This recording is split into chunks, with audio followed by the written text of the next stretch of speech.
Vocês sabem como surgiu a homeopatia? Da onde que veio a homeopatia? Quem criou a homeopatia? O que significa a palavra homeopatia? Então, vamos falar um pouquinho sobre isso nesse vídeo. Importante a gente saber a origem, né, de um conhecimento tão importante quanto a homeopatia. Então, o grande mestre, o grande gênio criador da homeopatia foi Samuel Hahnemann, que viveu entre os séculos 18 e 19, nasceu em 1755, faleceu em 1843, tá, aos 87 anos, e durante esses 87 anos de vida, dedicados à compreensão dos elementos da natureza, à compreensão do que é saúde, doença e cura, e com uma pulga atrás de orelha de não concordar, né, com os conhecimentos médicos da época, ele foi em busca de, após se formar como médico, como químico, né, ele foi em busca de uma nova forma de se tratar as pessoas, porque ele não acreditava nas formas agressivas com que se tratava as pessoas na época dele. A gente está falando de muitos anos atrás, de mais de 200 anos atrás. Só um adendo, é importante a gente falar que o Hahnemann, ele é aquelas pessoas que meio superdotadas, aquelas crianças que já nascem meio gêniozinho, né? Então os pais dele percebeu isso, né? Desde novo, tá? E desde muito novo. Então, com 12 anos de idade, o Hahnemann ele era um poliglota, por exemplo, já falava várias línguas, né? Então ele viveu muito, inclusive, disso ao longo da vida dele financeiramente, como tradutor de livros. Então, depois dele se desiludir muito com a medicina que foi ensinada para ele, e exercer essa medicina por muito tempo, ele traduzindo o livro do William Cullen sobre matéria médica, né, da época, ele ficou meio encucado do porquê a quina era boa para tratar a malária, né? O Cullen dava uma informação que não o convenceu, o Cullen falava que a quina era amarga, logo era boa para a malária.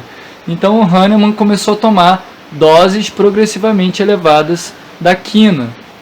E o que ele observou? Ele observou que o corpo dele começou a manifestar calafrios, transpiração, febre, dores no corpo, que são o quê? Sintomas da malária. Então ele percebeu que a quina, quando dada a uma pessoa sadia, gerava o mesmo quadro de sintomas da malária. E aí, né, ele conhecedor de Hipócrates, de Paracelso, que eram grandes mestres históricos da medicina, ele foi pegar em Hipócrates a lei do semelhante, ou seja, o semelhante cura o semelhante, ou seja, a quina cura a malária, porque quando ela é dada para uma pessoa sadia, ela estimula a produção de sintomas parecido com o da malária. Então, se eu pego uma pessoa com malária e dou a quina numa dose, por exemplo, diluída, tá, numa tintura, num chá ou no caso numa homeopatia, eu vou curar essa malária pela lei do semelhante. Então, o Hahnemann descobriu que o semelhante cura o semelhante. Então, uma pessoa que está com muita insônia, muito agitada, muito irritada, ela pode tomar, por exemplo, a homeopatia feita do café. Porque o café, quando toma muito café, você fica o quê? Com insônia, pode ficar irritada, pode ficar agitada, com taquicardia. Essa é a lei do semelhante, tá, pessoal? E homeopatia significa o quê? Homeo, semelhante, e patos, doença, ou seja, a cura da doença por algo que é semelhante à doença, por alguma questão que pode gerar um quadro de adoecimentos semelhante num ser humano sadio, tá?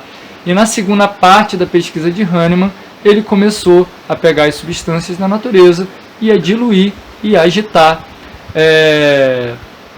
descobrindo o princípio prático da homeopatia, que é a lei da dose mínima, ou seja, o que cura uma pessoa pela lei do semelhante são medicamentos produzidos a partir de diluições progressivas acompanhadas de agitações, tá? Nesse movimento, tá? Então segurando o vidrinho e agitando o vidrinho, batendo na mão. É dessa maneira que a gente produz os medicamentos homeopáticos para curar pessoas, animais, plantas, solos, águas e ambientes com esses preparados dinamizados na base da lei do semelhante. Então esse aqui é um pouquinho do histórico da homeopatia, tá, pessoal?